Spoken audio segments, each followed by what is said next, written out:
এই ভিডিওতে আমরা কথা বলবো কিভাবে ক্লাসের আগে, ক্লাস চলাকালীন এবং ক্লাসের পরে এমনভাবে নোটস নিতে পারবেন যেটা আপনাকে একটা ভালো স্টুডেন্টে পরিণত করবে এবং ইভেন্চুয়ালি এক্সামেও ভালো করতে সাহায্য করবে। নোট টেকিং নিয়ে কথা বলা শুরু করার আগে দুইটা কথা বলে নিই।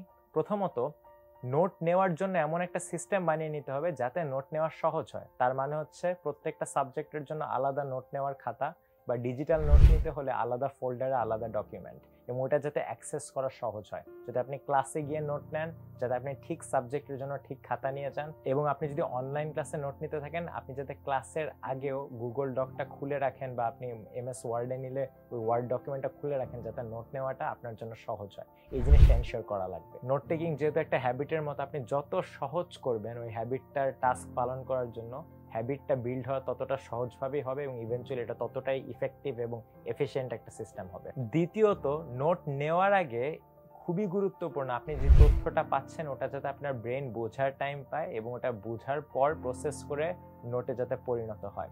কখনোই নোটটিকে কি এতটাই প্রায়োরিটি দিবেন না যে ক্লাসে আপনি নোট নিতে নিতে কি পড়াচ্ছে সেটাই বুঝতেছেন না, বা একেবারে আপনার খেয়াল নেই, আপনি নোটে হুবহু ক্লাসে যা পড়ানো হচ্ছে তা লিখে ফেলছেন without trying to process the information or trying to understand it। তো এটা খুব গুরুত্বপূর্ণ যে আপনার তথ্য বোঝা এবং ওটাকে প্রসেস করার উপর গুরুত্ব দিয়ে এরপর নোট টেকিং এ আসতে হবে। কখনোই নোট টেকিং এ কোনো কিছু বোঝার উপরে রাখা যাবে না। বছরের শুরুতেই আপনার যা করতে হবে, বা ক্লাসের শুরুতেই, ক্লাস মানে হচ্ছে পুরো কোর্সের শুরুতে আপনার নিজেকে কোর্সের সিলেবাস বা ক্লাসের সিলেবাসটাকে স্কোপ করতে হবে। এটার মানে হচ্ছে আপনার বুঝতে হবে যে একটা ক্লাসে কি ধরনের প্রশ্ন আসে। এটা সাধারণত সিলেবাসে দেখলে হালকা একটা আইডিয়া পাওয়া যায়, আগের বছরের প্রশ্ন পত্রগুলো দেখলেও একটা হালকা আইডিয়া পাওয়া যায়। যদি ভালো সিলেবাসও না থাকে এবং আগের বছরের প্রশ্নপত্র পরীক্ষার ওগুলোও না থাকে, তখন ক্লাস 8-এ যদি বিজ্ঞান পড়ছেন বা 9-এ যদি বিজ্ঞান পড়ছেন, তার আগের বছরে 7-এ যে বিজ্ঞান পড়ছে তার মধ্যেও অনেক সিমিলারিটি পাওয়া যায়। এবং এটা আমরা কেন করছি? এটা আমরা করছি বোঝার জন্য ওই সাবজেক্টে সাধারণত পরীক্ষায় কি ধরনের প্রশ্ন আসে। সাধারণত একটা সাবজেক্টে কয়েক ধরনের প্রশ্ন আসতে পারে। আমি ওটাকে 5 ক্যাটাগরিতে ভাগ করেছি। প্রথমটা হচ্ছে ফ্যাক্ট বেসড। ফ্যাক্ট বেসড প্রশ্ন হচ্ছে আপনাকে হোয়াট জিজ্ঞেস করে, টার্মস, ডেফিনেশন, কোন বছরে কি হয়েছে, ওইটাকে ফ্যাক্ট বেসড প্রশ্ন করে, এবং এটা বিভিন্ন ধরনের সাবজেক্টে এই ফ্যাক্ট বেসড প্রশ্নগুলো কমন। দ্বিতীয়টা হচ্ছে প্রসেস বেসড বা হাউ জিজ্ঞেস করে। এটা সায়েন্সের অনেক সাবজেক্টে দেখা যায়। কোন একটা কেমিক্যাল রিঅ্যাকশন কিভাবে হলো, কোনো একটা মোটর কিভাবে নড়লো, এগুলোর উপর অনেক হাউ টাইপের কোয়েশ্চেন করা হয়, যেটার জন্য প্রসেস জানা লাগে বা বোঝা লাগে। থার্ড হচ্ছে এক্সপ্লেনেশন বেস, ওয়াই বা হোয়াট হ্যাপেন্ড, ওগুলো জিজ্ঞেস করে কোনো কিছু কেন ঘটলো বা ওখানে কি ঘটেছিল। সোশ্যাল সায়েন্স এবং সায়েন্সের অনেক সাবজেক্টে এগুলো দেখা যায়। কেন পলাশী যুদ্ধতে আমরা হারলাম, বা হচ্ছে কেন একটা পানিতে লবণ যুক্ত করলে বয়লিং পয়েন্ট চেঞ্জ হয়, এরকম অনেক প্রশ্নে আপনাকে ওয়াই জিজ্ঞেস করবে। সেই ওয়াই ধরনের প্রশ্ন বা এক্সপ্লেনেশন বেসড প্রশ্ন অনেক পাওয়া যায় সাধারণত পরীক্ষায়। 4 হচ্ছে এক্সারসাইজ বেসড। এগুলো সাধারণত ম্যাথ, ফিজিক্স এরকম কোয়ান্টিটেটিভ সাবজেক্টগুলো দেখা যায়। ওখানে একটা প্রবলেম দেওয়া হয়, এটা সলিউশন আপনার নিজের অঙ্কর মাধ্যমে বা বিভিন্ন টেকনিকের মাধ্যমে করে দেখাতে হবে। এরকম ক্লাসগুলো দেখবেন প্রত্যেকটা প্রবলেম একটা ক্যাটাগরির মধ্যে পড়ে। যখন আপনি ক্লাসগুলো করবেন তখন আইডিয়াটা হচ্ছে আপনি সাইডে লিখে রাখবেন এটা কোন ক্যাটাগরির অঙ্ক। এভাবে ক্যাটাগরাইজেশন করে রাখলে পরে আপনার প্রিপারেশনের সময় খুব সহজ হবে। ফাইনালি হচ্ছে এসে বেস ক্লাস, যেখানে আপনাকে কোনো টপিকের উপর বিস্তারিত মতামত যাবে, যে benefits of science in our day to day lifes. সব এসে বেস ক্লাসের বা কম্পোনেন্ট যে থাকে কোনো ক্লাসে, এগুলোর জন্য আলাদাভাবে নোট টেকিং এর সময় প্রিপারেশন নেওয়া লাগে না। এক্সামের আগে কিছু প্রিপারেশন নেওয়া লাগে, যেটা আমার এক্সাম মডিউল আমি আরো ডিটেলসে দেখাবো। সো যেই 5 ক্যাটাগরির প্রশ্ন বললাম, এই 5 ক্যাটাগরি মিলিয়ে মিশিয়ে সাধারণত একটা সাবজেক্ট থাকে। যদি একটু আইডেন্টিফাই করে নিতে পারেন ক্লাসের শুরুতেই যে এই সাবজেক্টে কিরকম প্রশ্ন থাকবে, ভালো। না পারলেও ক্লাস নিতে নিতেই বোঝা যায়। এরকম 5টা ধরনের প্রশ্ন নিয়ে আমরা ইভেন্চুয়ালি নোট টেকিং এর প্রসেসে চলে যাব। নোট টেকিং এর আগে সময় থাকলে বা ক্যাপাসিটি থাকলে ক্লাসের আগে একবার, ক্লাসের মাঝখানে এবং ক্লাসের পরে আমাদের নোট নিয়ে কাজ করতে হবে।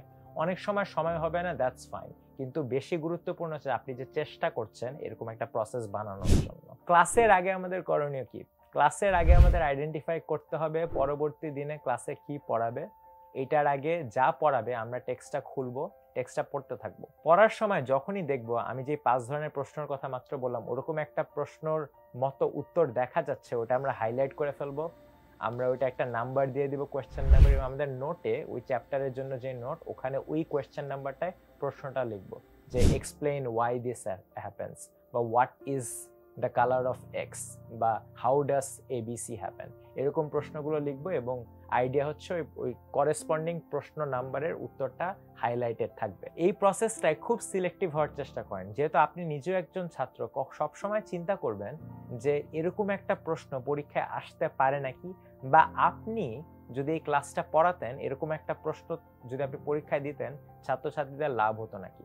এই মাইন্ডসেট নিয়ে আপনি নোট নেওয়া শুরু করবেন, তখন দেখবেন খুব কমই প্রশ্ন আছে যেটা ভালোভাবে জায়গা পাচ্ছে আপনার নোটে, এবং ওই প্রশ্নগুলোই গুরুত্বপূর্ণ হয়ে দাঁড়াবে। যেগুলো পারবেন ওগুলো টিক দিয়ে রাখবেন, যেগুলো পারবেন না ওগুলো ক্রস দিয়ে রাখবেন। আইডিয়াটা হচ্ছে একটা পয়েন্টে গিয়ে ওই ক্রসগুলো টিক হয়ে যাবে। এই এক্সারসাইজটা করে ইভেন্চুয়ালি আপনি পরের দিন ক্লাসে যাবেন। ক্লাসের মাঝখানে আমি যে নোট টেকিং সিস্টেমটা ব্যবহার করি, এবং আমার অনেক ফ্রেন্ডই আমি দেখেছি হার্ভার্ডে ব্যবহার করতে বা ক্যারেট কলেজে ব্যবহার করতে, ওইটা হচ্ছে কর্নেল নোট টেকিং সিস্টেম, যেটা একটা কর্নেল ইউনিভার্সিটি, একটা বিশ্ববিখ্যাত আইভি লিগ ইউনিভার্সিটির প্রফেসর বানিয়েছিল।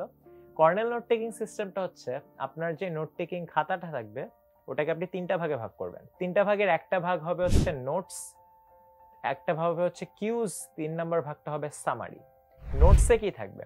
নোটস হচ্ছে ক্লাস করতে করতে আপনার যেসব জিনিস গুরুত্বপূর্ণ এবং আপনার রেকর্ড করা লাগবে, এগুলো হতে পারে হচ্ছে একটা পার্টিকুলার প্রসেস, এগুলো হতে পারে হচ্ছে একটা এক্সপ্লেনেশন। যদি কোনো অঙ্ক করাতে থাকে ক্লাসে, এক্সারসাইজ বেসড যেসব প্রবলেমগুলো, ওগুলো আপনি লিখে রাখবেন ওটা কোন ক্যাটাগরির প্রবলেম আপনাকে ক্লাসে করানো হয়েছে। একটা এক্সাম্পল হলো ম্যাথ করার সময় বা ক্যালকুলাস করার সময় হয়তো বা একটা অঙ্ক হবে ইন্টিগ্রেশন বাই পার্টস, ওটা লিখে রাখবেন যে আজকে ক্লাসে একটা ইন্টিগ্রেশন বাই পার্টস অঙ্ক করানো হয়েছিল। সো বেসিক্যালি পুরো ক্লাসে যেসব কি আইডিয়াগুলো শেখানো হয়েছে যেটা রেকর্ড করার জরুরি, ওগুলো আপনি নোট সেকশনে লিখে রাখবেন। অন্য সেকশনে লিখে রাখবেন কিউজ।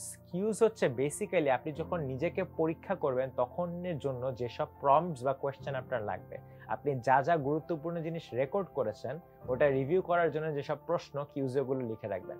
পরবর্তী সময় আপনার রুটিনে যখন আপনি অ্যাক্টিভ রিকল ব্যবহার করবেন তখন ওই প্রশ্নগুলো দেখেই যাতে আপনি উত্তরগুলো রিকল করার ট্রাই করতে পারেন। ক্লাস শেষে আপনি কর্নেল নোট টেকিং সিস্টেমের তৃতীয় অংশটায় চলে যাবেন, ওটা হচ্ছে সামারাইজ করা।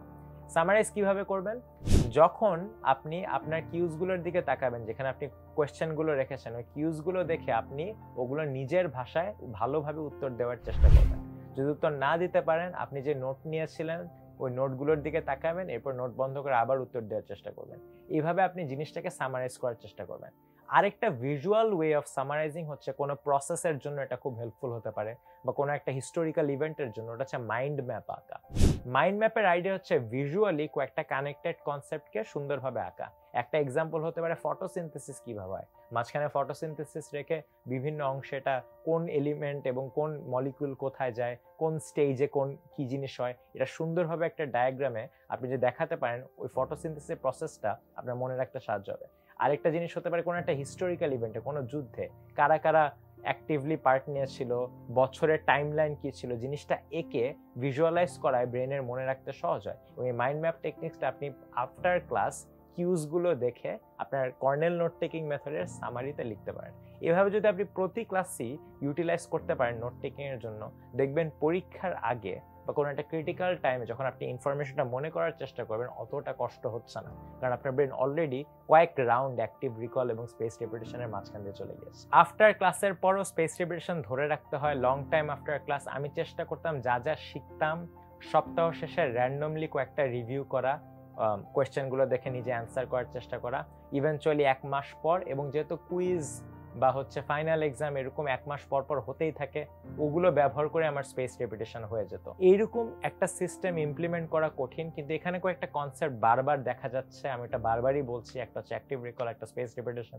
এই কনসেপ্টগুলো ব্যবহার করে আপনি নিজের একটা নোট টেকিং সিস্টেম বানিয়ে নিতে পারবেন যেটা আপনার জন্য কাজ করে। হয়তো আপনি সপ্তাহ শেষে না রিভিউ করে 2 সপ্তাহ শেষে রিভিউ করলেন, বা এরকম যে কোনো একটা প্রিন্সিপাল ড্রিভেন যদি আপনি সিস্টেম নিজের জন্য দাঁড় করে নিতে পারেন, আপনার নোট টেকিং বেশ সহজ হয়ে যাবে। আমি যা আমার জন্য কাজ করেছে বলছিলাম, কিন্তু প্রিন্সিপালটা মেনটেন করে আপনিও নিজের জন্য এভাবে একটা সিস্টেম বানিয়ে নিন। নেক্সট ভিডিওতে আমরা বর্তমানে যেসব প্রিন্সিপালগুলো নিয়ে কথা বললাম তারই এক্সটেনশন হিসেবে আরো কয়েকটা টেকনিক নিয়ে কথা বলবো, যেটা আপনার লার্নিংকে আরো ইফেক্টিভ করতে সাহায্য করবে।